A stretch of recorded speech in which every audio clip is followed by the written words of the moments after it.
I became obsessed with this mission to help people do things in real life. We tried this experiment of texting people and it kind of blew up. The retention was incredible. It started going viral. I sacrificed all the money that I had earned in order to fund the initial version of Nudge. I don't accept the idea that you can't validate what you're trying to do without money, or that you can't validate it without quitting your job. This is not a joke. This idea that we only have one life to live. The more you can really think about that, like, can you think about that every morning? I think it makes it a lot easier to do the scary things that are necessary. Welcome back to Passion Project Pending. This is your host, Rosie. If you're new here, I'm so happy you decided to tune in. Passion Project Pending is your new source of truth for what entrepreneurship really looks like: the good, the bad, the inevitably ugly. So, according to a poll in 2021, 92% of the people surveyed who seriously considered starting a business did not follow through. So, the top 5 reasons that keep you from starting a business, according to this poll, the top 5 fears. The first is failure. Second is imposter syndrome. Rejection is inevitable. Lack of experience or education, and then lack of funds. That is a huge one. There are so many aspects to starting a business. There's also a wide range of businesses you could start. There's also this idea of imposter syndrome and the mental block I believe a lot of us face when considering turning a passion project into a business or just doing anything out of the ordinary in terms of career and expectations that we tend to carry with us from childhood to adulthood. The conversations on this podcast will help you see how others got started on a dream and turn their dream into reality through perseverance, sacrifice, and determination.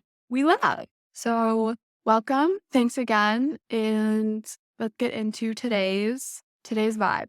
John Peterson is the CEO and co-founder of The Nudge, a company that will text you fun things to do in your city. Originally studying economics and computing at UCLA for his undergraduate degree, he then became a growth analyst at American Airlines before moving on to become a growth consultant for 6 years. While working as a consultant, he also created a product called Nine Financial that analyzed public stocks and delivered recommendations, and sold this to friends as a side hustle. Later, he founded the company Livday, which was a social network sharing local itineraries and partnering with Lyft, Airbnb, and other major brands to do so. 4 years ago, he founded The Nudge with his sister Sarah, designed to get people out of the house and off their phones to connect in real life doing fun things around their city. In this episode, we discuss John's career history, relationship with entrepreneurship, and more. This is the biggest company where I've had a chance to interview the founders, so I am beyond ecstatic to be releasing this as the first episode of season 2 of the podcast, which, by the way,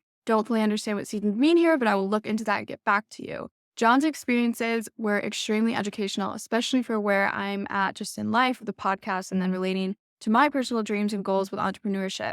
He was also very gracious to agree to this interview and share the wisdom that he did in terms of hiring, running a startup, setting goals with a new company, looking for funding, and more.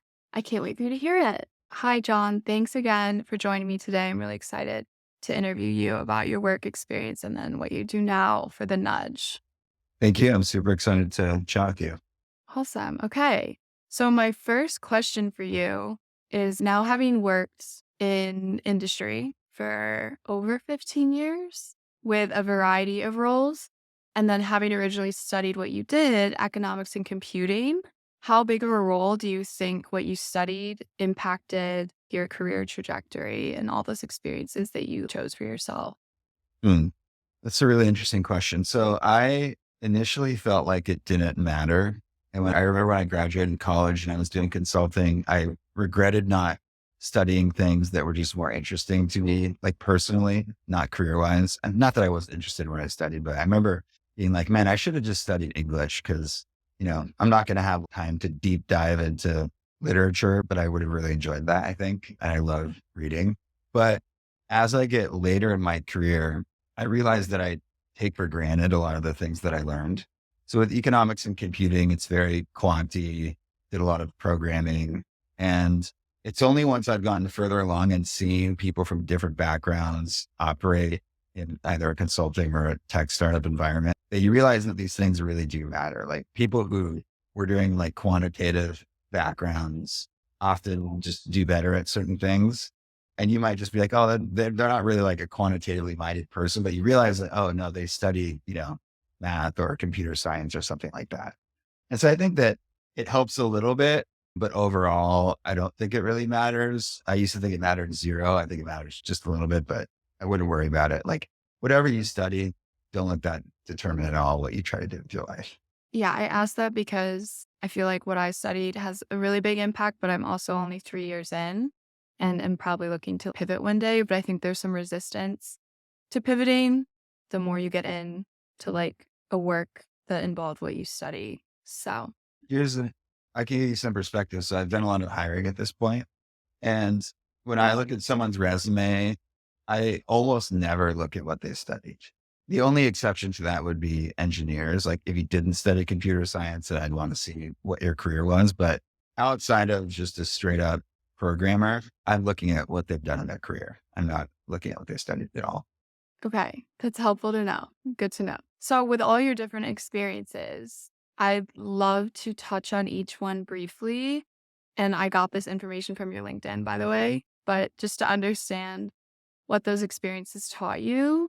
Again, the whole career journey, I think it's really helpful to know other people's mindset on their experiences when reflecting. So, for example, I know you were a growth analyst at American Airlines, and then you founded Nine Financial, and then also you were a growth consultant for I think 6 years, and then the experience of founding Livday. So, if you could just kind of go through that a little bit and talk about those experiences, why you chose them, what they might have taught you, how, like, looking back, they kind of connect or don't, something like that. Yeah, totally. So American Airlines was really an internship that I did while I was in college. They had this program that was very experimental, designed to see if they could get college students to become frequent flyer members. There's a lot of people, you start to accrue these frequent flyer miles, and then you're kind of attached to that airline. And so they did this program where they picked a person at several major colleges throughout the country. And they basically were like, do whatever you want, but your job is to try to get people to sign up. And so I don't know if there's a lot of interesting stories there, but it was one of my first experiences where I didn't have someone telling me what to do for a project or a job. It was really just like, yeah, you know the objective and good luck and report in on what you're doing, but you're going to decide. And I loved that. I had never had that kind of freedom before in a job. And that's very similar to what working in a startup is like. So that was kind of an early taste of like, man, I really like this idea of not having a boss and being able to do what I want. Then Nine Financial was a side hustle that I did while I was in consulting. So maybe I'll start with consulting. After I graduated school, I had no idea what I wanted to do in the short term, but long term, I was like, oh, I want to start a company one day and come back to the Bay, which is where I'm from. But I was too scared to just do that. I felt like I wasn't qualified to do it, which wasn't true. But I was like, no, I need training of some sort. Consulting seems like a legit career. And so I went into consulting, and I think it was great training in how to be a pro. I was doing a very like quantitative role at a very quant heavy consulting firm. And so I got a lot of training in analytics and lightweight data science. And of course, if you do consulting, you learn a lot about like forecasting and market research and how to interview people and how to use surveys. So that was all good training. But the whole time I was there, I knew that it was really just training. And if I did it again, I would have either done it for like a year or two or not done it at all. Because when I was there, I was like, oh, I'll be here for like 2 years and then I'll move on. And I didn't for several years for right reasons. The side hustle was I was really into investing at the time, just as like a passion project, really. And the way that I think about things is I tried to go to the historical source of expertise on the subject. There's all these like trending books and, shows where you can learn about things. But when I want to learn about, I'm just making up an example. If I wanted to learn about like how to be a good speaker, I would go to like Aristotle and see who like the most famous speaker ever, how do they talk about things like that. And so with investing, I went back to like some of the oldest investors, like Warren Buffett and the person who trained him, this guy, Benjamin Graham. And I realized that it was very applicable and very effective. And so I created this model that would take the philosophies of those people and apply them to a data set of publicly available financial data and things that you get in the quarterly earnings conference calls. And it was super good. And basically, I started selling it to some of my coworkers and some of my friends. That's what that was. I actually applied to business and public policy school. I was like, yeah, I'll go to consulting. Then I'm going to get an MBA/MBP. And then I'll be so prepared that I'll return to Silicon Valley as the ultimate startup founder, which is like, that was like totally the wrong way to think about it. And ended up like, taking the GMAT and finding these schools and getting into a bunch of them. And then the very last moment, I decided to defer going to school at several places to do Livday. And Livday, I'll just give a high level overview and we can go into anything that you're curious about. But I had been chatting with a friend at my consulting firm about just wanting to explore starting a business. And so we're literally like in the kitchen, just talking about ideas. We ended up coming up with like 30 ideas for things that we thought were interesting. And then we surveyed all our friends and coworkers about them. Like, would you want something to help you with this problem? We narrowed it down. We ended up picking a couple and focusing on them. And then those became the thing. Okay. Wow. Awesome. Wait, so you started Nine Financial and did that during your time as a consultant? And by starting Nine Financial, I just mean that was the name I gave to my side hustle. So it's not like I've got like all these financial analysts running around. It's really like me working on this financial model that's really good and convincing people that they should pay me a little bit of money for it. Okay. Well, that's really cool because you literally created a product and then sold it without like the whole like fundraising route and everything. Like you just started from scratch, it sounds like. So it's good to know that that can be done. Okay. So Livday is similar, right? Kind of to the nudge. So how was like the transition there for you? Yeah, Livday was really a precursor to the bench. So the short story with Livday is that I was very inspired by the idea of a planner set. Well, first of all, I became obsessed with this mission to help people do things in real life. I felt like, and I still feel this way, that technology is making it really easy to do these things that aren't very meaningful to me. Like it's like the quality of my lazy moments have been upgraded. It's so easy to just chill out.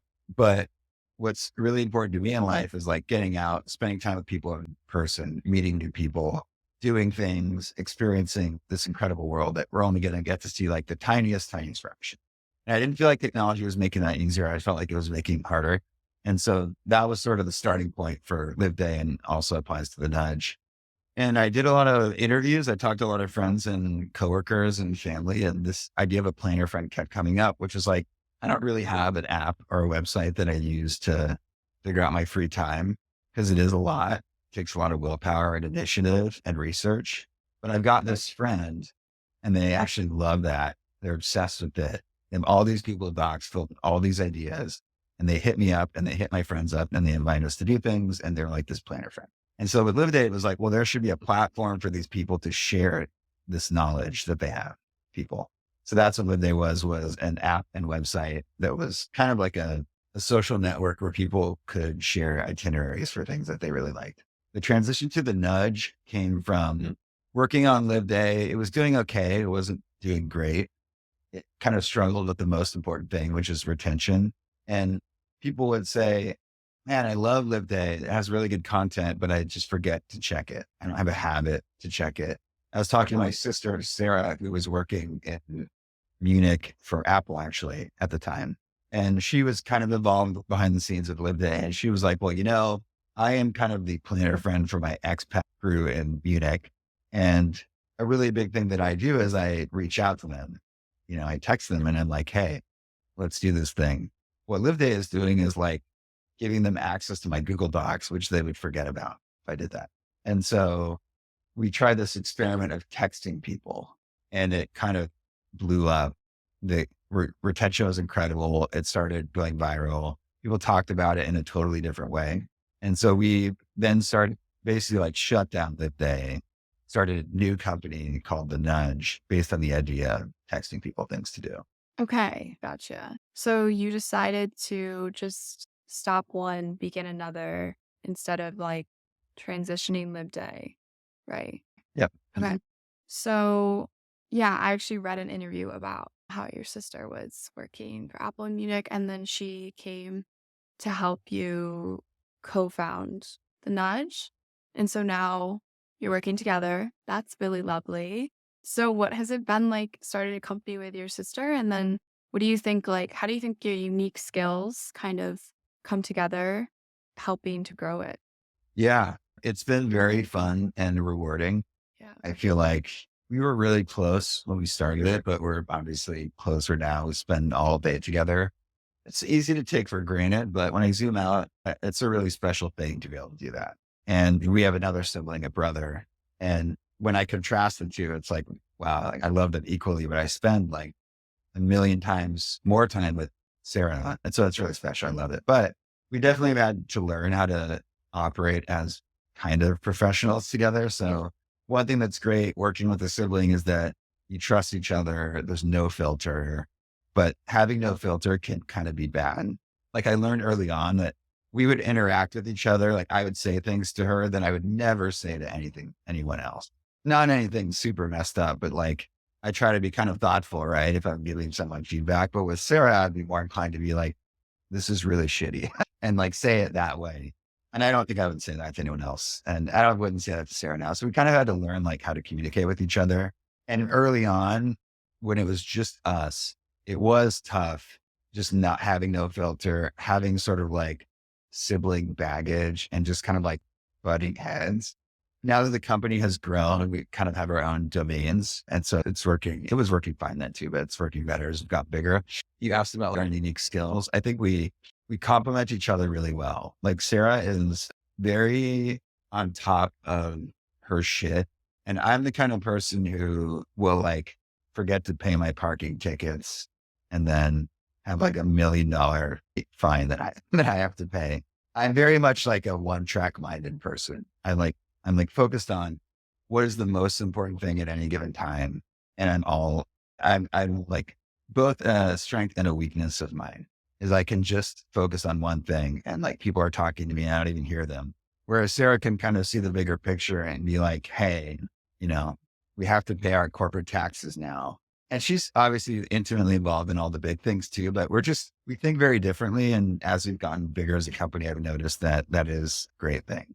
Yeah, that's nice. Yeah. I have two older brothers and they now live on other sides of the country. So I could understand it'd be nice. It's precious when I have time with them. You just don't think about that when you're growing up.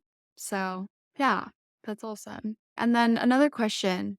What were your goals starting out with the nudge? I think like setting goals definitely affects one's trajectory. And I think I'm just curious in general, how does one set goals with a company, with a startup? Like, is it like metrics about how many users in a certain time frame or like funding or like maybe an impact that you want to have through creating this product? So how did you kind of approach Um, that when you started? well, I think you need a long-term goal and you always need a short-term goal. We have always been very ambitious as a company. From the beginning of the nudge, our ambition was to create the one-stop shop for how people spend their free time. We've always felt like there is a huge gap in people's lives when it comes to like technology that helps us figure out our free time and encourages us to make the most of it and makes it really easy to make the most of it. And so this is a multifaceted thing, you know, like such a product would need to know all the good things to do. It would need to know who my friends are. It would need to earn my trust. It would need to be proactive and help me like, don't just wait for me to wake up and have a bunch of motivation, like help me do these things, nudge me to do these things. And our ambition is to do all of that on a global level. You know, like my parents, they need this kind of thing more than anyone. You know, once we've done it, we realized that it really applies to almost anyone. The idea that people wish they did more in their free time, but it's just hard. And so from day one, we had the long-term goal of like building an iconic company that would stand the test of time that is all about helping people do things. We kind of half joke internally about how one day we'll make Nudgeland, which would be like an adult version of Disneyland. Because I very much admire a company like Disney that it's kind of insane that Disney pivoted from animated movies to a theme park. Like it seems so normal to think about Disney that way, but it's crazy that that's what they did. And I think it worked because those things both align underneath their long-term vision that they're going to deliver on in different ways. And so that's how we've always led up to that. But of course, you need to know what you're working on this week. And early on, I think the most important goal I really can only relate to a consumer company. That's my expertise at this point. But if you're doing something consumer facing, retention is all that matters. You just need to have good cohort retention. Are people coming back to your product? Are they increasingly coming back to your product on their own? If they're not, you're in trouble. And if they are, you've got something great. I think that there's so many short-term goals that are a distraction from that. And one thing that first time entrepreneurs learn is there's all these vanity metrics that make you feel good that aren't that. Like I remember I used to care about like app downloads, which like does not matter if people aren't coming back. It's probably what applied to your podcast, I imagine too, right? It's like, are people increasingly actually listening to the podcast? That would be like the version of the same thing. So I think that's really the ultimate short-term goal for anything that is consumer facing.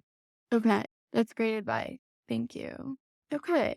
So speaking of like kind of retention in terms of the nudge and how you send texts with personalized recommendations for things to do in your free time, what does like the business model look like for that? Like how is like money involved? Does it aim to be profitable? Like it's like I almost don't even know what to ask, but just questions around that, I guess. Well, certainly it aims to be profitable, and we're actually pretty close to that.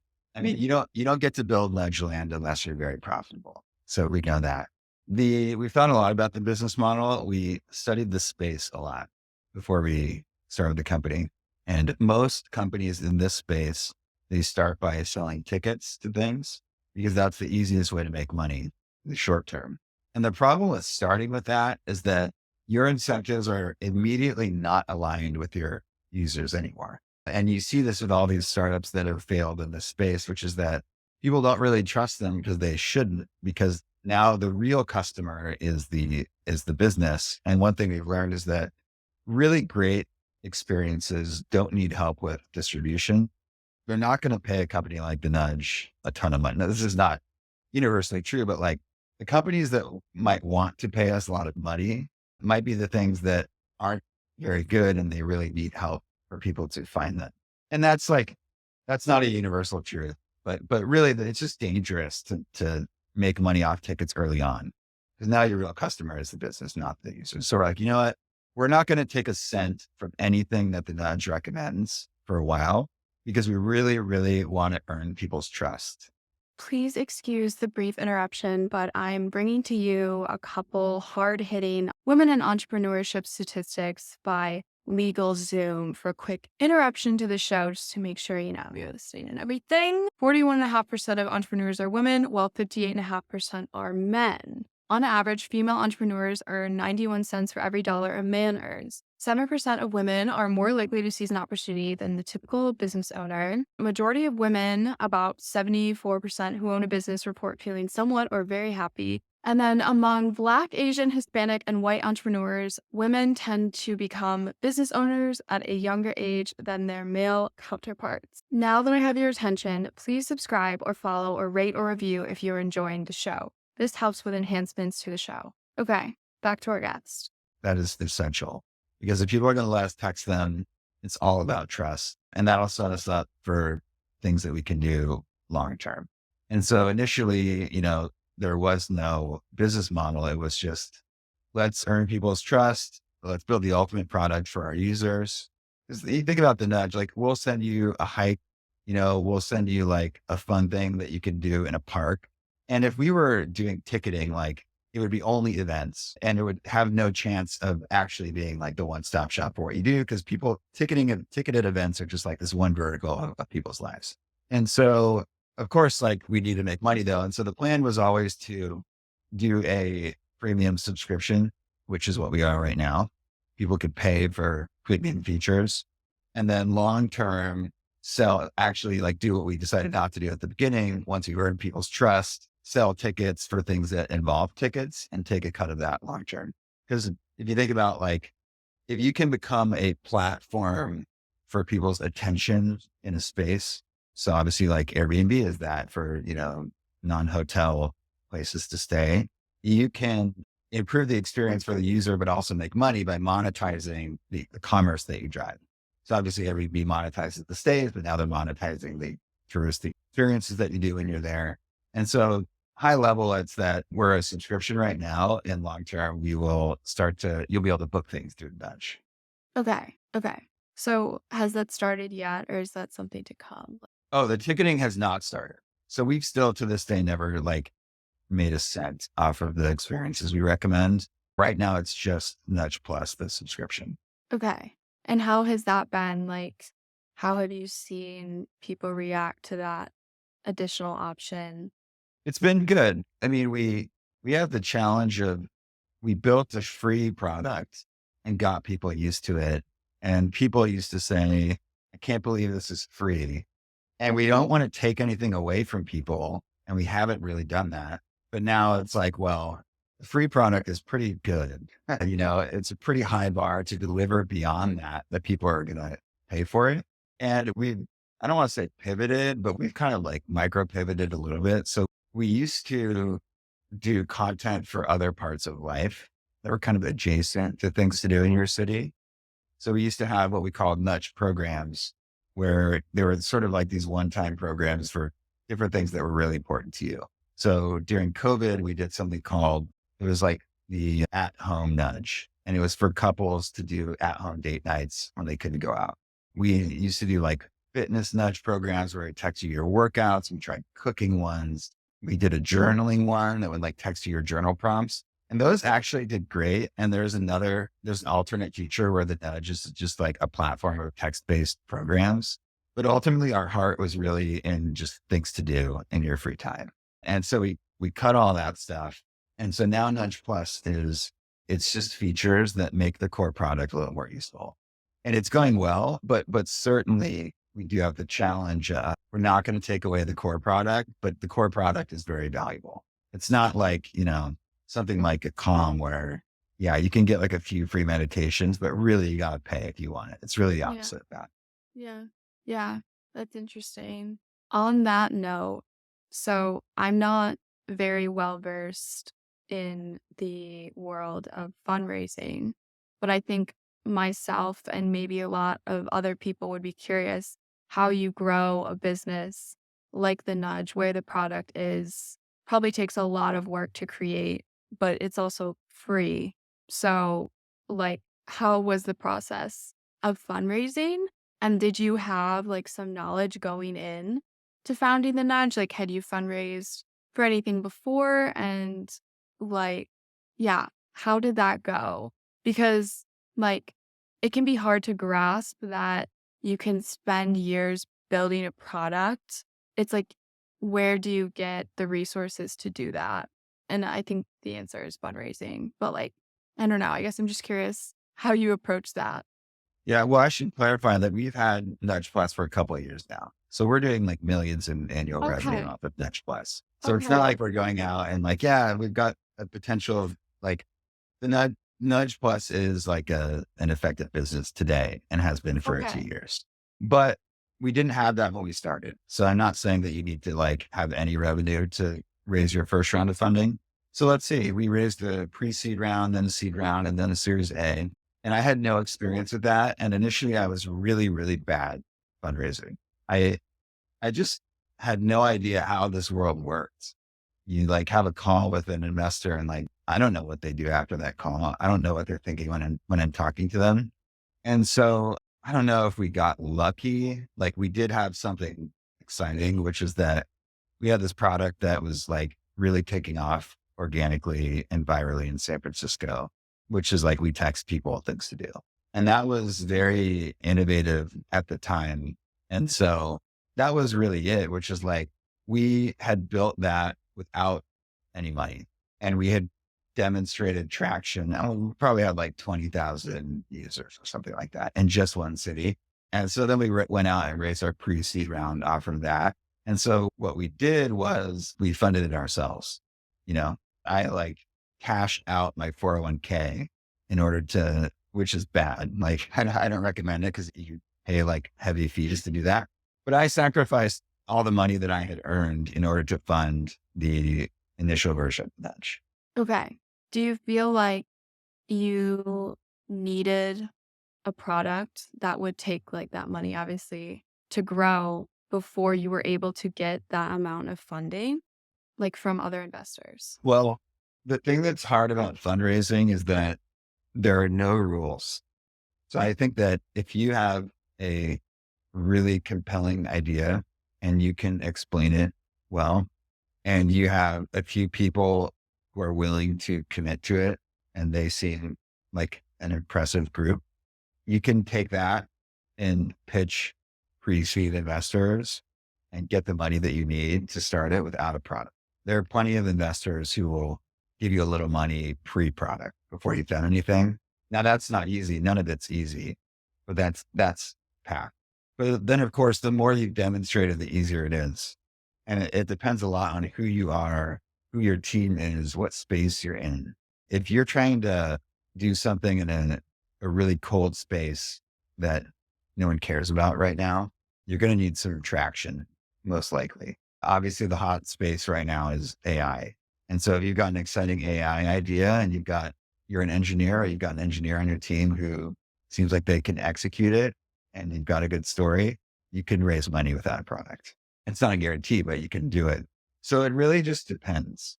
I think that it's hard. So it's hard to give universal advice. I think what I would say to people is I don't accept the idea that you can't validate what you're trying to do without money or that you can't validate it without quitting your job. I think that if you really care, almost no matter what it is, you can find time to create some early crappy version of it and get some people to use it. And you can convince people to work on it with you, which is an essential skill long term. If you like can't get anyone to help you with this thing, you're going to struggle to raise money for it. So I would say my blanket advice would be don't let fundraising be a barrier to anything at all. If you've got an idea, I guarantee there is a way for you to do it without raising money. I guarantee you, you just have to make it happen. Yeah. Great advice, useful knowledge. Thank you for sharing. Thanks for sharing the part about using your 401k. I really like hearing people's stories about how they got started and if they invested things themselves. So, now I would really love to ask you about like the process of hiring and like what you've learned from that. So, one of the things I was thinking is, well, actually, kind of two things. So, things that you learned from like running a nudge, growing a nudge. So, was there anything you learned about like user behavior throughout this process?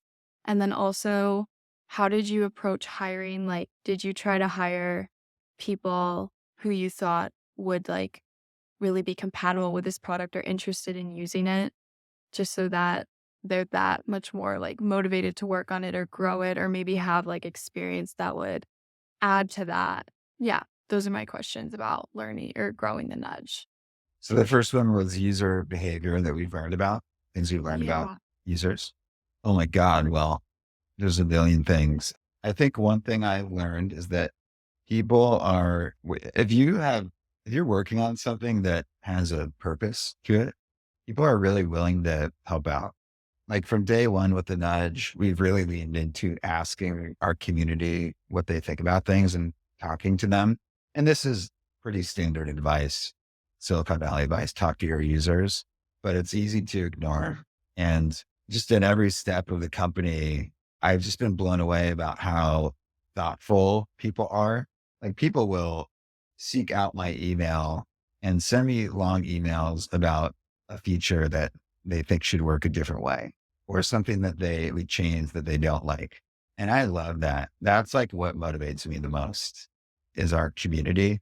And so I guess the thing I've learned is that people are not, and they, especially when you're a startup, if you lean into it, they won't view you as a data point either. If you reveal that you're people too, you reach out to them and talk to them, they're willing to help out and give you their thoughts. So that's one thing that I've learned. What was the other question? It was about hiring. Yeah, like, do you in any way think about, like maybe this is an obvious question, but do you in any way think about, like, people hiring in terms of, like, this person would definitely be a user of this product or Oh, would, like, God. choose Yeah. it? Yeah. I'd say everyone at the company has two things in common. One is that they care about the mission. They believe that this is something that needs to change. And the other is that they either use the product before they join or it's something that they want and that they need. Great advantage in having a product that everyone on the team wants for themselves because we spend all day arguing about how the nudge should work. And we talk to users too, but like we want our map to be better for ourselves because I'm trying to use it to figure out what to do when I go to Oakland this weekend. And there's so much value in having a product that people use and want to be great because it allows you to move a lot faster and you get a lot of input. The nudge is very, we hire people who are opinionated and down to respectfully debate because you can think of a startup as just a bunch of decisions. If you make the right decisions, you will succeed. If you make the wrong ones, you won't. And you make decisions by taking in inputs and then you decide.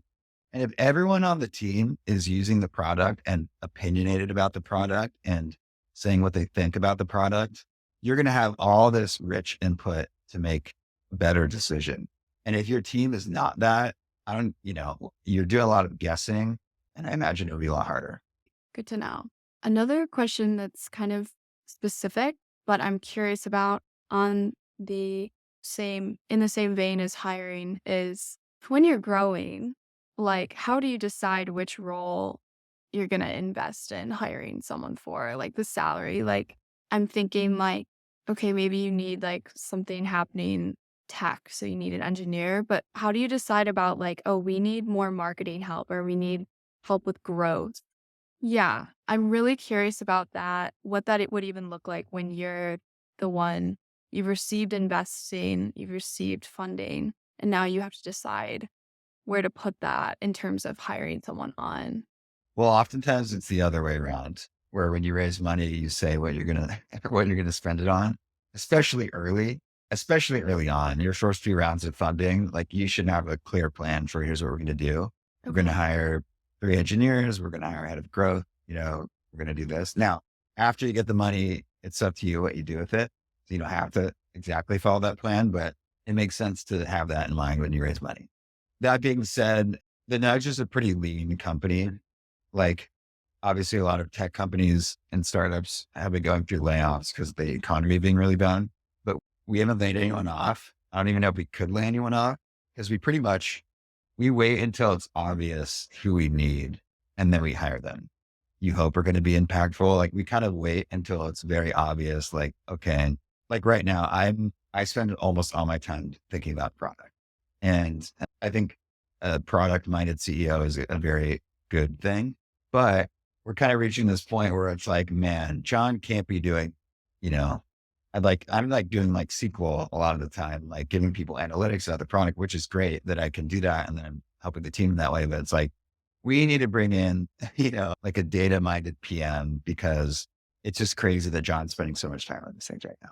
And Mhm. it kind of, we just wait until it's obvious, right? Like, oh, so we're probably, or you don't know this, but we're working a lot with AI about the future of the dungeon. That has caused us to need more engineers. It's like, wow, we're really slowing down on shipping some of these features in our app because we're spending a lot of time building sort of the AI future part of our product. And so we need more engineers. So we kind of just wait until we need it and then we hire someone. Okay, that's helpful.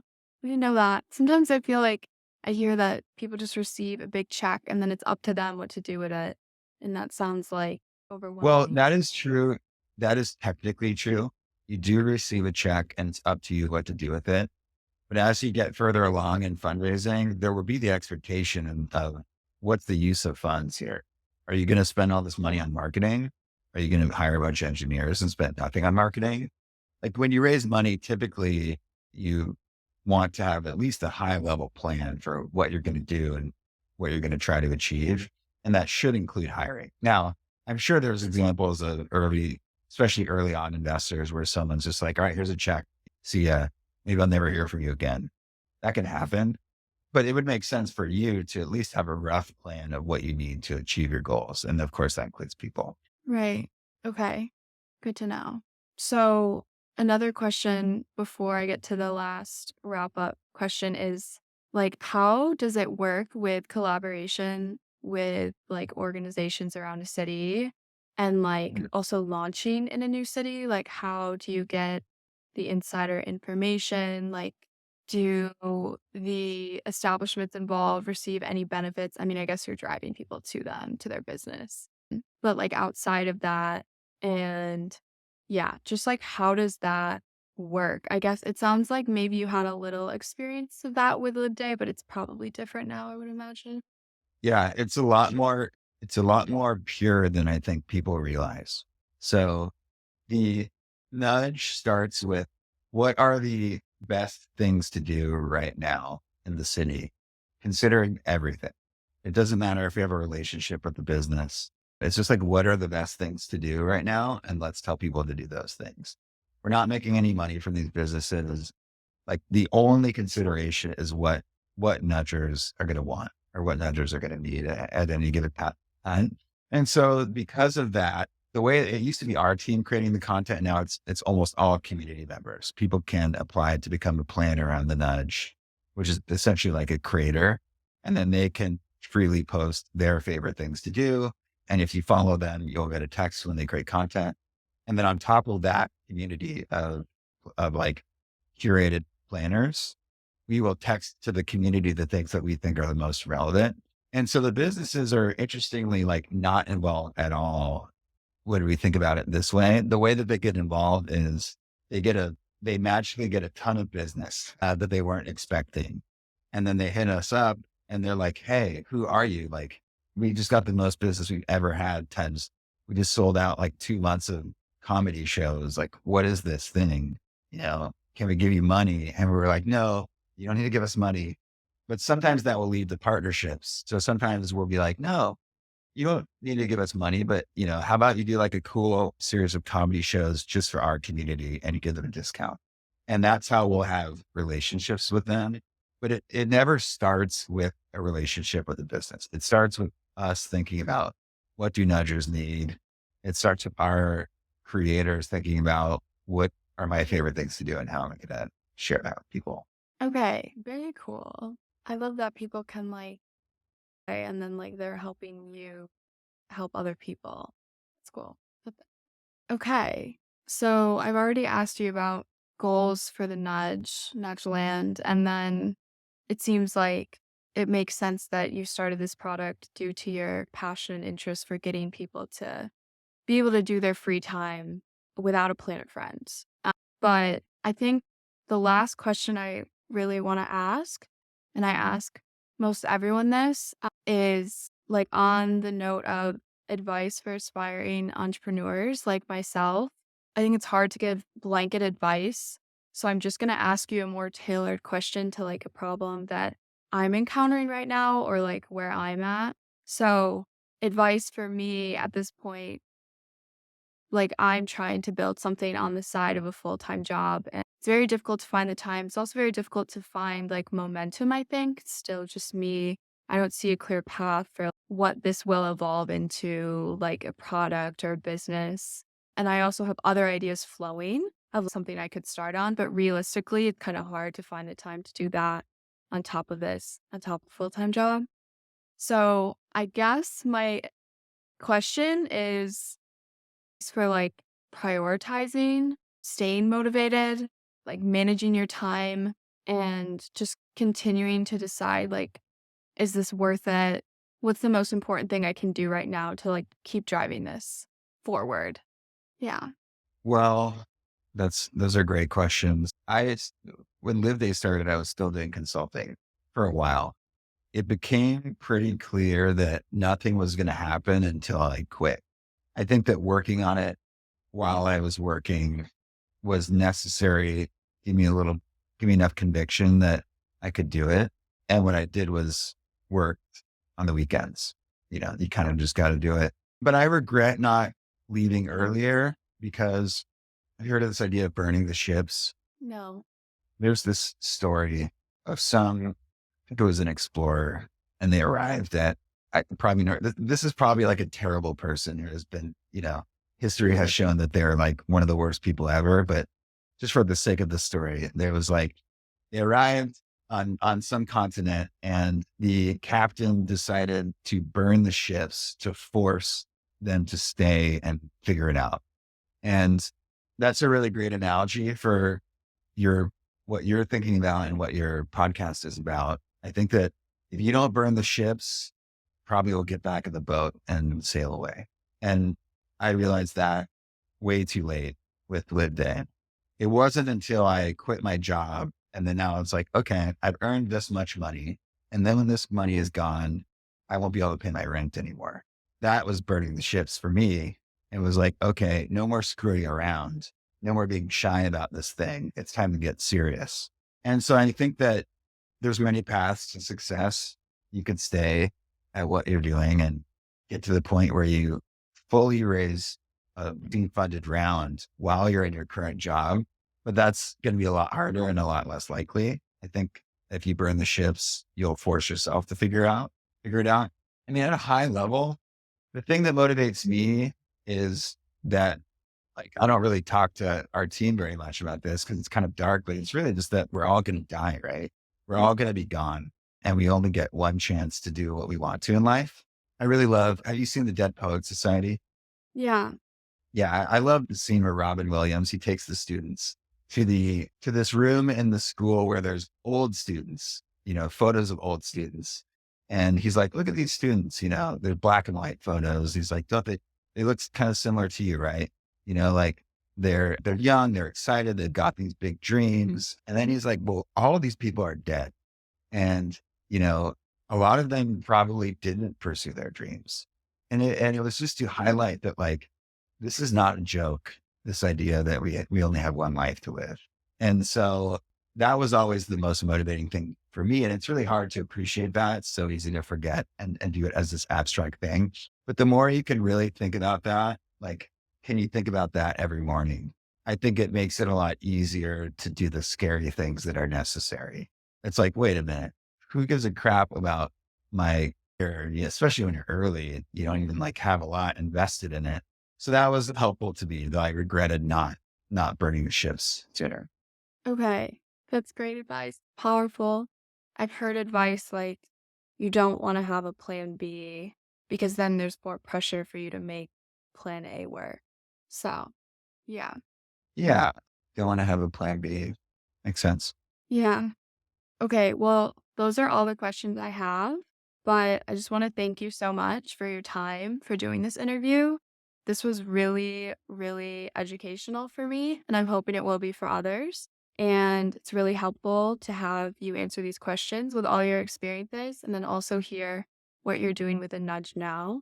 So, thank you so much. Thank you. Actually, can I say one more thing? Of I just course. realized I don't agree with that advice. I think it's really important. This Okay. idea that you don't want to have a plan B to force plan A to work. So while I do think that it might be necessary for many people to actually leave their jobs to make something happen, you don't want to think about it as though like, I'm going to set myself up so that if I don't succeed, I'm literally dead. Like that is very scary and it's never actually true. I think one thing that's helpful when taking risks is to realize that you're going to be fine. You're going to be totally fine. Like think through, okay, if I were to leave my job and do this thing and I run out of all my money, what would I do? You know, would I just get another job? Would I, move home to my parents? Like many people are fortunate enough that they're going to be totally fine. So I think it is actually important to think about if it doesn't work out, what will I do? And acknowledge that like, oh, that's fine. Like it's okay. I'll have no money and then I'll get a new job and that'll be it. And I'll be okay. And so I think this idea of like, yes, sometimes you got to burn the ships, but I think it's going to be really hard to do that if you don't realize that you'll be fine no matter what. Yeah. Okay. Good to So know. there you Thank you. Okay. But go. yeah, thanks again. Really appreciate it. For sure. This was fun. See Okay. ya. Thank you for listening to Passion Project Pending. If you have any feedback on the show or you or someone you know would like to be interviewed about your passion project, please head to my website, passionprojectpending.com, to leave feedback or submit an application to be interviewed. I love to learn about your business. And I'm talking any sort of feedback. You don't like the way I speak? Let's hear it. You think I say that was really educational too much? I want to hear it. The good, the bad, the inevitably ugly. Thank you so much.